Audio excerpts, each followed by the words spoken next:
अब आज का जो टॉपिक होगा आपका वो होगा linear programming problem. Linear programming problem is consisting of two parts basically. One is known as objective function, okay, which is usually denoted by z. It is a function of x and y, where x and y are the functions of are variables. Sorry, not very functions. X and y are variables. और जो second part होगा उसको हम बोलते हैं conditions. और उसका जो टेक्निकल जो नेम होगा वो होगा कॉन्स्ट्रेंट्स. Okay, constraints. तो इसके लिए एक एग्जांपल ले लेते हैं हम. वो basically linear equation two variable होगी, जैसे 2x + 3y. Okay, you can say greater than 5, x - 5 less than 2, x greater than 0, y greater than equal to 0, कुछ ऐसा. ये कंडीशंस होंगी, इनको बोलते हैं कॉन्स्ट्रेंट्स. अब हमारा एलपीपी में मेन मकसद क्या होगा? एलपीपी के अंदर हम जो चाहेंगे वो ये होगा कि हमें वो x और y ढूंढने हैं. हमें कॉन्स्टेंट्स का यूज करके हमें वो x एंड y ढूंढने हैं जो इस फंक्शन को मैक्सिमाइज या मिनिमाइज कर दे. ठीक है, तो वो x ये ढूंढने हैं. तो इसके हमारे पास बहुत सारे मेथड होते हैं जो आपको सिलेबस में उसको मेथड को बोलते हैं ग्राफिकल मेथड. इसके अलावा भी बहुत सारे मेथड होते हैं जैसे सिंप्लेक्स मेथड. ठीक है, सिंप्लेक्स मेथड के भी आगे वर्जन बहुत सारे होते हैं, बट अभी हमें जो फोकस करना है वो सिर्फ किस पे करना है? ग्राफिकल मेथड पे. तो ग्राफिकल मेथड जो है बहुत इजी है and already you have done in +1 class. आपने इनइक्वालिटी का ग्राफ बनाने सीखे थे और कॉमन रीजन जो है शेड करना सीखा था. तो आज हम जो मेथड सीखेंगे उसको बोलते हैं हम कॉर्नर मेथड. ठीक है, अब कॉर्नर मेथड ग्राफिकल मेथड का ही पार्ट है. ग्राफिकल मेथड का ही दूसरा नाम होता है. तो बेसिकली अब हम करेंगे क्या? हम पहले मैं आपको एक बार टेक्निकली बता दूं कि इस कंसेप्ट के अंदर होता क्या है. अगर हम एक एग्जांपल लेके चलें, इसी की बात कर लेते हैं हम. ये जो आपको दे रखी है कंडीशंस, ठीक है, इनकी ही बात कर लेते हैं. और z है जो हम बात कर लेते हैं z की. यहाँ पे जो z है वो सपोज कर लो 2x + में 3y है और इसको हमने करना है मैक्सिमाइज. ठीक, तो अब आप देखो 2x + 3y greater than 5. 2x + 3y greater than 5. ठीक है, पहले इसका ग्राफ बनाओ. पहले आप क्या करेंगे? कोऑर्डिनेट सिस्टम बनाएंगे. अब कोऑर्डिनेट सिस्टम बनाएंगे आप. ये बना दिया कोऑर्डिनेट सिस्टम. आप 2x + 3y का ग्राफ बनाओ. इसके लिए आपको एक टेबल बनानी पड़ेगी. ठीक है, अगर हम इसकी टेबल बनाते हैं, ये बन गया x, ये बना y. और अगर मैं यहाँ पे y को 0 कर दूं, x की वैल्यू 2.5 होगी, x 1 और y भी 1. ठीक है, x 2.5 और y 0. तो ये जो पॉइंट है आपका वो यहाँ कहीं पे आ गया ना.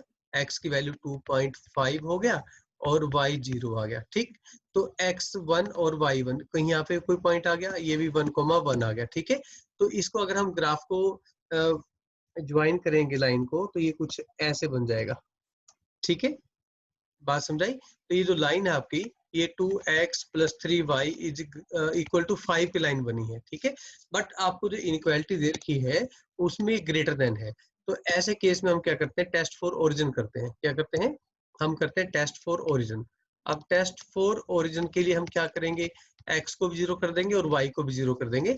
x को 0 और y को 0 करने के लिए हम क्या करेंगे? यहाँ पे वैल्यू पुट करो. ये बनेगा 0 ग्रेटर देन 5. अब ये बताओ, ये ट्रू होता है या फॉल्स होता है? 0 क्या ग्रेटर देन 5 होता है? ये फॉल्स है. बिल्कुल सही बात है. तो ये फॉल्स है बच्चों. तो इसलिए इसका जो शेड होगा it will be away from origin होगा. तो अवे फ्रॉम ओरिजिन आपका जो शेड बना, चलो कलर हम ऐसे इसको ऐसे शेड कर देते हैं. ये ऊपर की तरफ शेड बनेगा. बात क्लियर हो गई? यहाँ तो कोई प्रॉब्लम नहीं है. यस, अब हमने एक ग्राफ इसका तो बना दिया. अब रह गया x - y < 2. तो अब आप x - y < 2 की बात करो. x - y < 2. अब आप इसका ग्राफ बनाओ. यहाँ पे x और यहाँ पे y. अगर आप y को 0 करोगे तो x2 आ जाएगा. ठीक है, अगर आप y को 1 करोगे तो x3 आ जाएगा. ठीक है, x2, 0 आ गया. अब ये देखिए, इसमें एक खास बात, तो ये 2 यहाँ कहीं भी होगा. ये आ गया 2, 0. फिर x3 है तो y 1. अगर x3 है तो ये 2.5 था, यहाँ पे कहीं पे 3 बनेगा. ठीक है, बात फॉलो करके 3 और y 1, तो ये पॉइंट आ गया. तो इसका जो ग्राफ बनेगा वो कुछ ऐसा बनेगा. ठीक है। तो एक ये जो पॉइंट है ब्लू कलर में जो मार्क किया हमने, ये आया 2,0 और ये जो पॉइंट था आपका ये 3,1। मेरी बात समझाई। अब आप इसका शेड करो, इसके लिए आप टेस्ट फॉर ओरिजिन कर दो। ठीक है, तो इसके लिए आप टेस्ट फॉर ओरिजिन करो, तो उसमें हम क्या करेंगे, x को 0 और y को 0 लेस देन 2। तो ये तो ट्रू है, 0 लेस देन 2, तो ये टूवर्ड्स ओरिजिन शेड होगा, ये होगा टूवर्ड्स ओरिजिन शेड। तो अब हम इसको शेड करते हैं ओरिजिन की तरफ। तो ओरिजिन की तरफ मतलब ऐसे ऊपर की तरफ होगा शेड। बात समझाई। तो अब आप ये देखो, इन दोनों ग्राफ का जो कॉमन पोर्शन है वो कौन सा है, दोनों का जो कॉमन पोर्शन है वो क्या है। दोनों का जो कॉमन पोर्शन है, अब आप ये देखिए, जो आपकी पिंक लाइन है ना, उसके ये ऊपर का ग्राफ कॉमन है ना, ऐसे देखो, क्लियर। और जो ब्लू लाइन है उसके ये ऊपर का पोर्शन है ना, ये ऐसे वाला। बात समझाई। इसके अलावा जो भी पोर्शन है वो इन दोनों के बीच में कॉमन नहीं है, ठीक। और इसमें एक खास बात हो रही है, आपको क्वेश्चन में दे रखा है x ग्रेटर देन 0 और y ग्रेटर देन 0, मतलब जो हमारा ये ग्राफ है ये x एक्सिस से नीचे नहीं जा सकता, ठीक है, शेडिंग का पोर्शन, और y एक्सिस से लेफ्ट नहीं जा सकता। बात समझाई। तो ये इस तरीके से हम वर्कआउट करते हैं। तो आपका जो कॉमन पोर्शन है वो हम एक बार आपको शो कर देते हैं, इसको हटा के।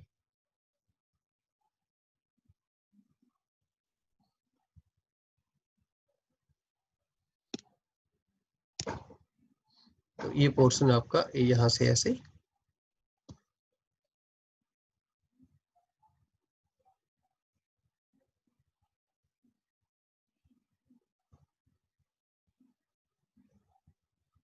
ठीक है बच्चों। तो ये आपका कॉमन आ गया, ठीक। अब इसमें एक खास बात आपको ये ध्यान देनी है कि भाई एक पॉइंट भी आपको दिख रहा है, ये पॉइंट जो है, देखना जरा ध्यान से, ये जो पॉइंट है वो ये वाला पॉइंट है ना, इस पॉइंट को बोलते हैं हम ये पॉइंट ऑफ इंटरसेक्शन। तो ये पॉइंट को आप यहाँ पे, और ये x की वैल्यू और y की वैल्यू, अब ये दोनों को कैसे करेंगे हम, ये जो लाइन थी ना आपकी x minus y less than 2, अब आप इस लाइन को और इस लाइन को, इन दोनों को आप सोल्व करना इक्वल टू लेके। तो जो आपके पास मेथड होते थे ना, एलिमिनेशन मेथड, क्रॉस मेथड या सब्स्टिट्यूशन मेथड, कोई मेथड यूज करो, आप पॉइंट ऑफ इंटरसेक्शन निकाल दो, ठीक है। बात फॉलो कर गई। तो ये तो था आपका, अभी तक मैंने सिर्फ आपको ये सिखाया है कि how to find common region. अब कॉमन रीजन तो निकाल दिया, अब ये जो येलो हाईलाइटेड पार्ट है आपका, इसमें कितने पॉइंट हैं, इसके अंदर भाई इनफाइनाइट मैनी पॉइंट हैं, ठीक है।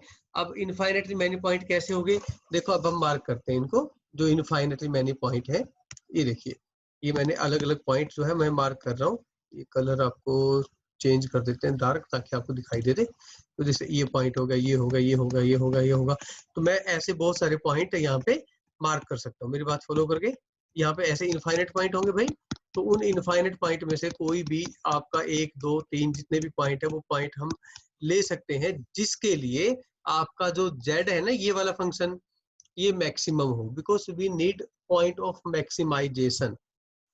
बात फॉलो कर गई। तो पहले मैंने आपको निकाल दिया रीजन।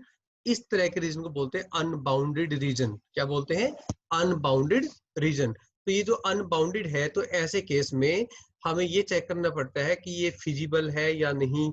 अब फिजिबल है या नहीं का मतलब ये कि इसमें क्या ऐसे पॉइंट हो सकते हैं जिसपे हमारा फंक्शन मैक्सिमम हो या मिनिमम हो, ठीक है। बट अदरवाइज अदरवाइज हम क्या करने की कोशिश करते हैं, हम सारे कॉर्नर पॉइंट फाइंड करते हैं। कॉर्नर पॉइंट का मतलब होता है एक्स एक्सिस को जहां कट करे, वाई एक्सिस को जहां कट करे, दोनों लाइन या 3 लाइन या 4 लाइन, जितनी भी लाइन आपको दे रखी है, वो कहाँ कहाँ कट करती हैं। अब आपके पास जो कट करने वाले पॉइंट होते हैं ये है ना, ठीक है, जैसे पॉइंट ए, पॉइंट बी, है ना। अभी तो सिर्फ 2 ही कॉर्नर पॉइंट है, बहुत सारे पॉइंट भी हो सकते थे। तो मैं अब ग्राफ बना के दिखा रहा हूँ आपको, अनदर ग्राफ बना रहा हूँ विदाउट इक्वेशन, कि इस तरह का ग्राफ बनेगा तो क्या होगा, ठीक है। तो सपोज मैं यूं कह रहा हूँ यहाँ पे कि भाई एक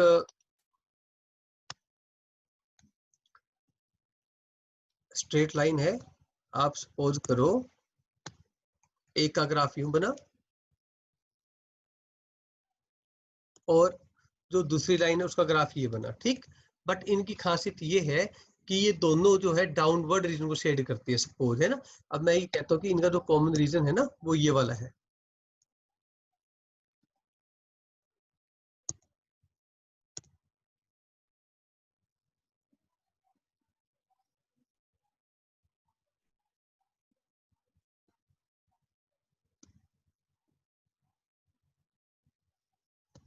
ठीक है, तो इस तरह का जो ग्राफ होता है, ठीक है, इसका आप ये देख लो शेडिंग पोर्शन जो है, ठीक। तो अब इसके जो पॉइंट ऑफ जो इंटरसेक्शन है आपके पास, यानी कि जो कॉर्नर पॉइंट है वो निकालो आप। कॉर्नर पॉइंट कौन कौन से होंगे वो देख लीजिए आप, है ना। तो अब अगर हम पॉइंट मार्क करें इसके कॉर्नर पॉइंट, तो कौन कौन से हैं कॉर्नर पॉइंट? एक तो होगा आपका ये वाला पॉइंट, लेट पॉइंट ए, ये पॉइंट है कॉर्नर पॉइंट बी, और एक ये पॉइंट है कॉर्नर पॉइंट सी, ओके। और एक ये कॉर्नर पॉइंट है, इसको बोल दिया हमने ओ, क्योंकि ओरिजिन है ना।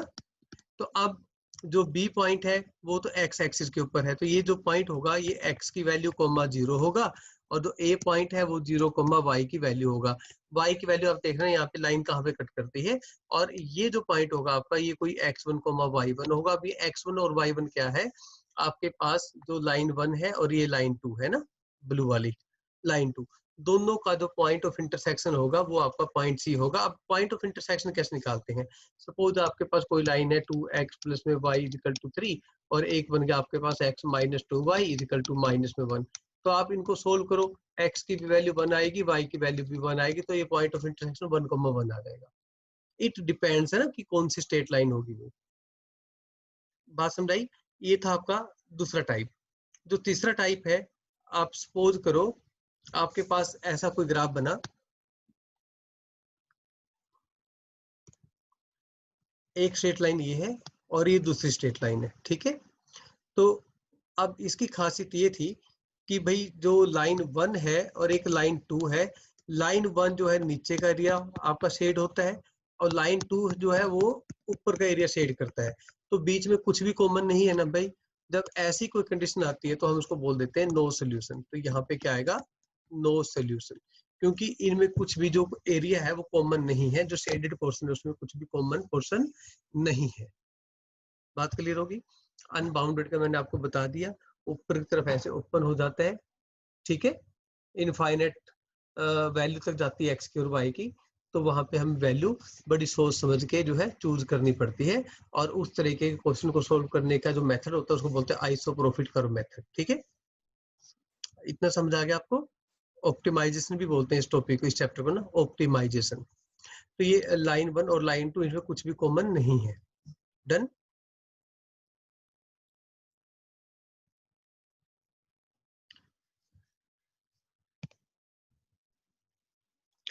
आप एक ना ग्राफ देखो पहले बनाने का तरीका। सपोज आपके पास, मान लो आपके पास आ गया x minus y greater than 0, है ना। तो अब इसमें भी बड़े ध्यान सुनना आप, इसको हम y इजिकल टू, मतलब आप ये लिख दो y is less than x, है ना। तो ये जो ग्राफ होगा ये x इजिकल टू वाई या y इजिकल टू x का ग्राफ की तरह बनेगा, और इसकी एक प्रॉब्लम हो जाएगी फिर बाद में कि शेड कौन सा करें हम। तो ये बन गया आपके ऊपर, और ये नीचे बना दिया ग्राफ। तो बच्चों अब हमें प्रॉब्लम है शेड करने की, क्योंकि शेड करने का मतलब यहाँ पे क्या होगा कि टुवर्ड्स ओरिजिन करें या अवे फ्रॉम ओरिजिन करें, है ना। तो वही बात आपको देखनी है कि कैसे करें हम। तो उसके लिए बेस्ट तरीका ये है, आप ये देखो इस पोर्शन में, इस इक्वेशन में आपका कौन सा वैल्यू बड़ी है इसमें, x ग्रेटर है या y ग्रेटर है। अगर आपका x ग्रेटर है, शेड टुवर्ड्स x, ठीक है। अगर आपका y ग्रेटर है देन शेड टुवर्ड्स y। यानी कि अगर आपके पास ग्राफ हो x लेस देन y का, तो लाइन तो यही बनेगी ऐसे, ठीक है। तो अब y ग्रेटर है ना, तो शेडिंग जो है y की तरफ होगी ऐसे। बात समझाई? तो ये इस तरीके से वर्कआउट करना है आपको। आई थिंक ये क्लियर हो गया सबको कि हमें शेड कैसे करना है, ठीक है। अगर आपके पास इक्वेशन आ जाती है, suppose y is equal to 2x, ठीक है, या यूं कह लो y is greater than 2x, तो उसकी जो लाइन है वो तो यही ऐसे ही बन जाएगी जैसे बना के आपने, थोड़ा टिल्ट हो जाएगी ऐसे ऊपर की तरफ ना, ठीक है। या आप टेबल बनाओ, टेबल बनाने में क्या होगा, आप x की और y की वैल्यू पुट करो, है ना, डिफरेंट वैल्यूज, x की वैल्यू पुट करते जाओ, y की वैल्यू आती जाएगी, तो कोई भी दो वैल्यू आप बनाओ, प्लॉट करो और उनको ज्वाइन कर दो, तो आपकी बन जाएगी स्ट्रेट लाइन, ठीक है। उसके बाद फिर आप शेडिंग किस तरफ करनी है, आप ये देखो शेडिंग किस तरफ, y ग्रेटर है तो y की तरफ शेड करना, मतलब ये ऐसे शेड करना है, ठीक है। अगर आपका x ग्रेटर होता तो आप इधर शेड करते, बस ये फर्क है इसमें, इस बात का ध्यान देना है, क्लियर। अच्छा, अब अगर हम इस क्वेश्चन की बात करें, इससे पहले जो क्वेश्चन था आपके पास,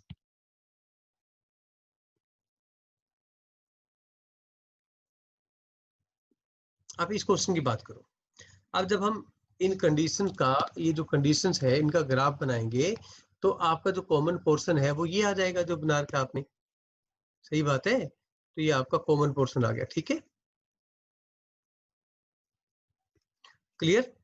अब बात ये कि इसका करना क्या होता है, अब करना ये होता है कि आपको कोई ना कोई ऑब्जेक्टिव फंक्शन दे रखा होता है। सपोज मैं कहता हूँ कि maximize z which is equal to 2x plus में y, सपोज ये कोई फंक्शन आ गया, तो अब आप क्या करेंगे, आप ये जितने भी पॉइंट है सारे कॉर्नर पॉइंट लेंगे। अब कॉर्नर पॉइंट मान लो आपने पॉइंट ए है, तो पॉइंट ए की जो वैल्यू थी वो क्या आपकी 1,0, फिर पॉइंट आपके पास ये पॉइंट बी है आपका, तो बी पॉइंट था 0,1, ठीक। फिर ये कॉर्नर पॉइंट है, इसका इन्होंने नाम नहीं दिया है, हम इसका नाम दे देते हैं, इसका नाम दे दिया डी और इसका नाम दे दिया सी। तो जो सी है वो पॉइंट आ गया आपका 9,0, जो डी पॉइंट है उसका नाम आ गया आपका 0,7, ठीक। फिर ये पॉइंट आ गया, ठीक, इसका नाम दे दिया आपने ई, एग्जाम्पल दे रहा वैसे ही। तो ई में आपकी x की वैल्यू 5 है, तो y की आप निकाल लो, y की आप कैसे निकालोगे, आप x की वैल्यू 5 है, आप इस इक्वेशन में पुट करो वैल्यू, ठीक है, x की वैल्यू 5 पुट करो, आपका y की वैल्यू आ जाएगी, ठीक है, बात समझाई। और ऐसे ही इसमें आप x की वैल्यू 6 पुट कर दो, x की वैल्यू 6 पुट कर दो, तो आपका y निकल जाएगा,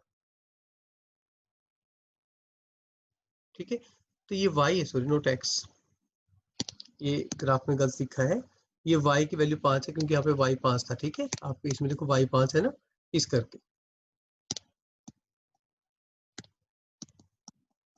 y 5 है, इसमें आप y को 5 करो, ये बन गया आपका 7x प्लस 9 इंटू में 5 इज इक्वल टू 63, तो 7x is equal to 63 minus में 45, तो 13 में से 5 के आपके पास रह गया 8, और यहाँ पे आप 49 और ये रह गया 18, और ये तो 7x, तो x की जो वैल्यू है वो आपकी रहेगी 18/7, तो ये बन गया 18/7। ऐसे ही जो पॉइंट था इसको मैं f बोल देता हूँ, f पॉइंट पे x की वैल्यू 6 है तो y की वैल्यू क्या होगी, तो सेम इक्वेशन में आप x की वैल्यू 6 पुट कर दो, तो अगर आप x की वैल्यू 6 पुट करोगे तो क्या होगा, ये देखो ध्यान से, क्या बना बच्चों, 7 इंटू 6 प्लस में 9y इज इक्वल टू 63, तो ये रह गया 9y is equal to 63 minus में 42, तो 9y इज इक्वल टू ये रहेगा आपके पास 21, तो y की वैल्यू आएगी 21/9, ओके। अब ये कॉर्नर पॉइंट आगे सारे, इनको क्या बोलेंगे हम, कॉर्नर पॉइंट, ये मैंने लिख दिया कॉर्नर पॉइंट्स। अब इसका करना क्या है, अब आप जो z की वैल्यू थी ना, ये तो दे रखी होगी, मैंने वैसे लिख दिया, इस पर्टिकुलर क्वेश्चन में नहीं गिवन है, otherwise it will be given, okay, otherwise दूसरे क्वेश्चंस में जो हमें सॉल्व करने हैं। तो अब आप क्या करोगे, z की वैल्यू एट पॉइंट ए निकालो, ठीक है, z की वैल्यू एट पॉइंट बी निकालो, z की वैल्यू एट पॉइंट सी निकालो, z की वैल्यू एट पॉइंट डी निकालो, z की वैल्यू एट पॉइंट ई निकालो, z की वैल्यू एट एफ निकालो। तो कई बार हम क्या करते हैं, इसको एक टेबल बना लेते हैं, ठीक है, यहाँ पे लिख देते हैं पॉइंट टेबल में, और यहाँ पे हम z की वैल्यू लिख देते हैं, जो भी था आपका 2x प्लस में y, जो भी वैल्यू आती है, पॉइंट जैसे आपका a पॉइंट क्या था आपका 1,0, आपने लिख दिया 1,0, फिर पॉइंट लिख दिया आपने 0,1, ठीक। तो 1,0 पे इसकी वैल्यू कितनी आएगी, 1 + 0 1 आ गई, इस पे वैल्यू 1 आ गई, ठीक है। तो फाइनल वैल्यू आपके यहाँ पे 1, ये भी 1। तो यहाँ पे आप चाहो तो ऐसे कर सकते हो 2 × 1 + में 0 = 1। फिर यहाँ पे आप क्या लिख सकते हो 2 × 0 + में 1, ठीक है, = 1। तो ऐसे यहाँ पे फाइनल वैल्यू, सपोज हमने बहुत सारी यहाँ पे वैल्यूज देख ली है, तो यहाँ पे वैल्यूज आती जाएंगी, ठीक है। तो फिर क्या करेंगे आप, आपको मैक्सिमम चाहिए ना, तो आप ये देखो कि z मतलब एक्स वाई के कौन से पेयर के लिए, एक्स वाई के कौन से पेयर के लिए z की वैल्यू मैक्सिमम है। जो मैक्सिमम वैल्यू होगी ना इस तरफ, उसको हम चूज कर लेंगे। ओके, मैक्सिमाइज करने वाली वैल्यू ना, तो उसको मैक्सिमाइज करती है, ठीक है। तो एक्स और वाई का वो पेयर चूज करना आपने इन पॉइंट में से, यानी कि A B C D E जितने भी आपके पास पॉइंट आ रहे हैं, उनमें से वो पॉइंट चूज करना है जिस पॉइंट के लिए जेड की वैल्यू मैक्सिमम हो। अगर मिनिमाइज की प्रॉब्लम हो तो वो पॉइंट चूज करना है जिसमें आपका जो पॉइंट है वो जेड को मिनिमाइज कर दे। आवाज नहीं बंद होगी। Yes sir. सर आ रही है आवाज। Okay, maximize and minimize the objective function z, okay, using the constraints, ठीक है। ये आपको कंडीशन दे रखी है बच्चों। ओके, करो फटाफट शाबाश, ये आपका होमवर्क है। सर मैक्सिमाइज और मिनिमाइज करके